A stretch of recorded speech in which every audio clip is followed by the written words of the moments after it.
আসসালামু আলাইকুম সবাইকে, আশা করি অনেক অনেক ভালো আছেন।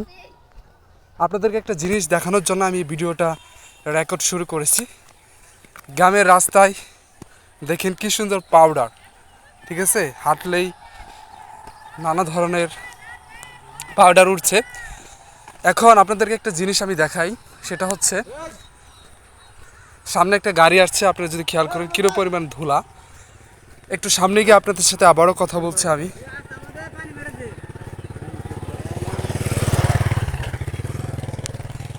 দেখেন গ্রামের মানুষেরা আসলে কিন্তু কৃষির ওপরে সব থেকে বেশি নির্ভরশীল।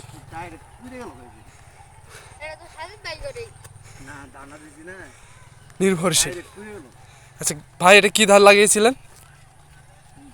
29 ধান। দেখেন এখানে অনেকটা এখানে খাওয়া পড়েছে। তো আমি কেন ভিডিওটা শুরু করলাম, তার কারণ হচ্ছে গ্রামের মানুষেরা আসলে কিন্তু কৃষির ওপর বেশি নির্ভরশীল।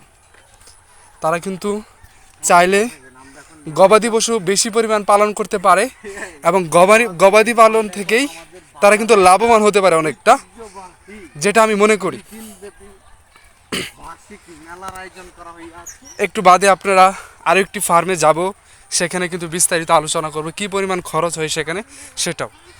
সো আপনারা যদি একটু গবাদি পশু পালনের দিকে যান এবং একটু বুদ্ধি খাটিয়ে আপনি যদি কাজগুলো করতে পারেন, তাহলেই কিন্তু আপনারা ভালো একটা লাভবান হবেন।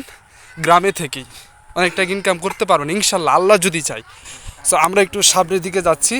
সামনের লুকটা হচ্ছে সীমান্ত ভাই এবং এই পাশে লুকটা হচ্ছে সুলাইমান। আমরা একটি বাজারের দিকে যাচ্ছি এবং সেখানে দেখি কি হয়। একবারে ধুলায় পাও গেড়ে গিয়েছে।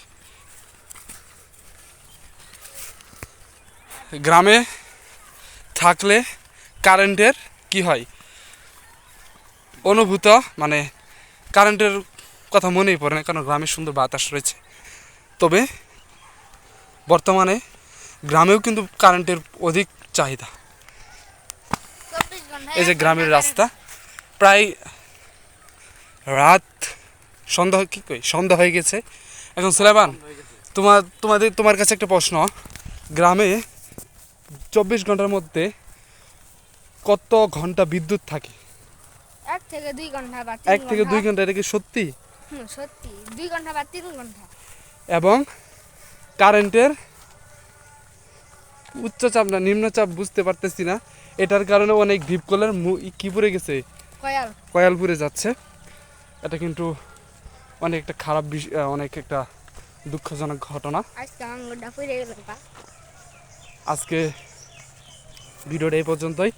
সকলে ভালো থাকবেন। আসসালামু আলাইকুম।